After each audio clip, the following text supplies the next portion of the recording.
Hello everyone. तो last video में मैंने अपनी एक्ने जर्नी आप सभी के साथ शेयर की थी। उस वीडियो में बहुत सारे लोगों ने मुझसे पूछा प्रोडक्ट डिटेल्स और डॉक्टर की डिटेल्स और मैंने कैसे ठीक किया अपना एक्ने, ये सब। तो मैंने सोचा क्यों नहीं एक मैं वीडियो बनाती हूँ जिसमें सारे प्रोडक्ट्स को मैं जितने भी अभी मेरे पास हैं उनको मैं एक बार दिखा देती हूँ आप सभी को, क्योंकि मैं बिल्कुल समझ सकती हूँ यार, जब पिंपल्स होते हैं तो कैसा फील होता है। मैंने फेस किया है, अभी पहले से मेरे भी बेटर हैं और आप लोगों के भी हो जाएंगे, बस थोड़ा सा ध्यान देने की ज़रूरत है। पर देखो अभी भी मेरी स्किन एकदम परफेक्ट नहीं है। ये एक यहाँ पे है, यहाँ पे मैंने पैच लगा रखा है और एक यहाँ पे भी है, ये भी एक हो रहा है। तो एक्ने होते रहेंगे, ऐसा नहीं होगा कि बिल्कुल गायब हो जाए। पर हाँ, आपको अपनी लाइफस्टाइल वगैरह में थोड़ा सुधार करना पड़ता है, चेंजेस लाने पड़ते हैं। मैंने भी कुछ हद तक किए हैं लेकिन अभी और करने हैं, प्रॉपरली तो नहीं हुए। हाँ, एक मैं और पॉइंट बताऊंगी, अगर आपको एक्टिव एक्ने जैसे ऐसे 4-5 हैं सिर्फ नॉर्मल, तो आप एक्ने पैच यूज़ करो यार। अगर आपको मेरी तरह ऐसे एक्ने को कुरेदने की आदत है, हाथ लगाने की, ऐसे इसको पॉप करने की, मुझे है, ट्रस्ट मी। मैंने तो अपनी पूरी नाक खुरदुरी कर दी है, यूं यूं कर करके। ये वाइट हेड्स होते हैं मुझे नाक के पास, यहाँ चिन एरिया में। तो इसलिए ये एक्ने पैच जब मैं लगाती हूँ तो मैं पिंपल्स को टच नहीं करती। आप भी करो, ये ट्राई करके देखो, ऐसे हाथ नहीं जाता। अगर आपका भी हाथ बार बार पिंपल पे जाता है तो ठीक है। अब बात करते हैं प्रोडक्ट्स की। तो मैंने दिल्ली में एक डर्मेट को दिखाया था, रेडियंस क्लिनिक एंड ऐसे something hair and skin clinic कुछ था, एग्जैक्ट नाम मैं बता दूँगी, अभी मैं भूल गई हूँ। तो वहाँ पे मैंने उनको दिखाया था और मुझे मेरी ट्रीटमेंट जो स्टार्ट हुई थी एकदम लास्ट दिसंबर में, और मार्च तक ऐसा था कि एक्टिव एक्ने थोड़ा कम होना स्टार्ट हुए। अब बात करते हैं जनवरी की। तो जब जनवरी में ट्रीटमेंट स्टार्ट हुई, मुझे ऐसा लगा और बुरा हो रहा है, और हो रहे हैं पिंपल्स, पेशेंस ख़त्म था। मैंने कहा नहीं, मतलब डॉक्टर क्या दवाई दे रहे, मैंने बहुत सुनाया भाई, कि मन ही मन में कोसती थी कि क्या दवाइयाँ दे रहा है यार, मेरे तो कुछ सही नहीं हो रहा, वैसा ही है। और क्या हालत थी मेरी स्किन की वो तो आप ही होगी। फिर जब मैंने डॉक्टर को ये बात बोली कि मैं मेडिसिन भी ले रही हूँ, करीब 20-25 दिन हो गए फिर भी नहीं सही हो रहा, तो उन्होंने बोला कि अभी जितने मतलब ऑयल है स्किन के अंदर वो निकलेगा बाहर, वो आएगा बाहर। तो वही मेरे को पस वाले पिंपल्स हो रहे थे, जैसे फफोले पड़ते हैं ना लोगों को, छाले, वैसा। भगवान। तो अगर वैसे आपको एक्ने है तो सबसे पहले तो जाके डॉक्टर को दिखाओ। और एक और चीज़ मैंने नोटिस की थी, मेरा उस टाइम थोड़ा वेट गेन हुआ था, तो मुझे लगता था कि मे बी पीसीओएस पीसीओडी का भी इशू हो सकता है, लेकिन वैसा कुछ था नहीं मुझे, क्योंकि मेरे पीरियड्स वगैरह बिल्कुल नॉर्मल है। तो मैंने ये चीज़ भी डॉक्टर से डिस्कस की थी, तो उन्होंने बोला था कोई टेस्ट वगैरह की ज़रूरत नहीं है, इतना मत सोचो, सब नॉर्मल है, बस ये दवाई पूरी करो जो आइसोट्रेटिनोइन वगैरह। मैं आपको प्रोडक्ट्स बता दूँ। तो सबसे पहले मुझे डॉक्टर ने आइसोट्रेटिनोइन दी थी, जो कि गेम चेंजर होती है। तो उन्होंने मेरे को आइसोट्रेटिनोइन 20 mg दी थी, मैं स्क्रीन पे दिखा दूंगी आपको।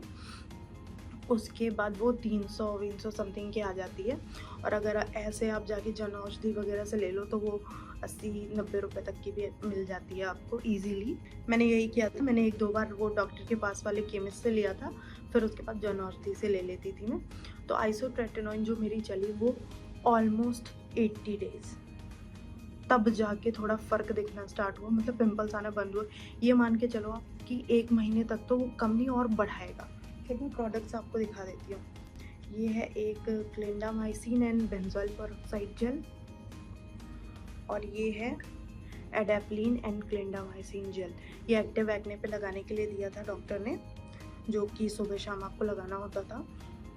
और वही नॉर्मल सा रूटीन था। एक क्लेंजर दिया था क्लिनिक्स ही करके, एक जेंटल क्लेंजर था वो मैं आपको दिखा दूँगी। मैं नॉर्मल इतना ज़्यादा पिंपल था कि मैं क्या ही क्लेंस करूँगी, वो तो छूने में भी डर लगता था, दर्द होता था, लिटरली दर्द। तो वो मैं आपको दिखा दूँगी वो क्लेंजर भी, वो मुझे कहीं मिला नहीं।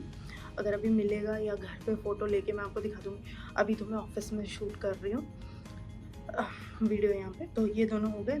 ये रात को अप्लाई कर, सिर्फ एक्टिव एक्ने पे अप्लाई करना था, पर उस टाइम तो मेरा ऐसा था कि एक्टिव एक्ने ही था पूरे चेहरे पे, जगह नहीं थी कहीं, इस पे भी, यहाँ पे भी, यहाँ पे भी। इमेजेस में आपने देखा ही होगा। तो मेरी स्किन की हालत देखो, टाइम तो लगना ही था। फिर उसके बाद एक मैंने अंडर आइज़ के लिए ये डॉक्टर ने ये दिया था, मेला एल्यूमिन, ये जो कि मैं दोबारा नहीं लूँगी। ये कुछ 1000 रुपये का था और मुझे नहीं लगा ये डार्क सर्कल्स के लिए मेरे कोई भी काम किया, तो ये भी मैंने उन्हीं से लिखवाया था। बाकी ये जेल्स तो बहुत अच्छे हैं। ये देखो इसकी क्या हालत हो गई है, लेकिन अभी भी कुछ भी होता है मैं निचोड़ के लगाती हूँ। ये बेंजोल पेरोक्साइड है, इसको थोड़ा सा लगाओ, बहुत ज़्यादा है भाई, थोड़ा सा, क्योंकि थोड़ा जलने जैसा होगा अगर बहुत ज़्यादा अगर आप लगा लोगे तो इसको बहुत ध्यान से लगाना होता है। मोस्टली मैंने यही यूज़ किया है। इसको मैं तब करती हूँ जब बड़ा ही ज़िद्दी वाला पिंपल हो जाता है ना, बड़ा सा, तब इसको। तो ये थे प्रोडक्ट्स। फेस वॉश आपको बता दिया, सनस्क्रीन दी थी उन्होंने मेरे को, एक एपिसॉफ्ट करके था, मॉइस्चराइज़र प्लस सनस्क्रीन, वो भी मैं आपको स्क्रीन पे मेंशन कर दूँगी। वो भी कुछ टाइम तक यूज़ की थी मैंने।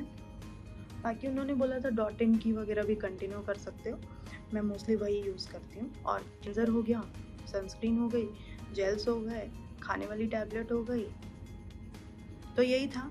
मोस्टली होता है कि यार अपने आप से भी टाइम लगेगा। अगर आपको मेरी तरह उतने सारे एक्ने हैं, मैं समझ सकती हूँ लोग कैसे कैसे कमेंट्स करते हैं।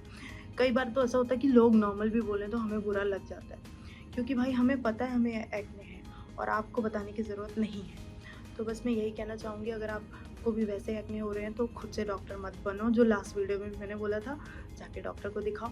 और मेरा स्किन टाइप, मुझे ऐसा लग रहा था ड्राई स्किन है, मैं प्रोडक्ट्स वैसे यूज़ कर रही थी खुद से मंगा के, लेकिन मेरी स्किन, डॉक्टर ने अभी बोला मुझे कि आपकी स्किन तो कॉम्बिनेशन या ऑयली है, ये टी जोन आपका ऑयली है। मैंने कहा अच्छा, फिर मुझे ड्राई क्यों फील होती है? तो उन्होंने कहा डिहाइड्रेटेड है, आपका लाइफस्टाइल उतना सही नहीं है, उसको सुधारो।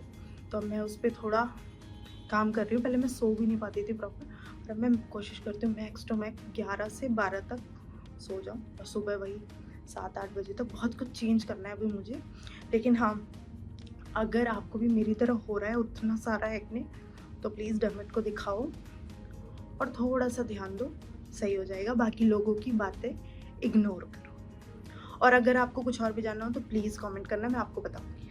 बाय।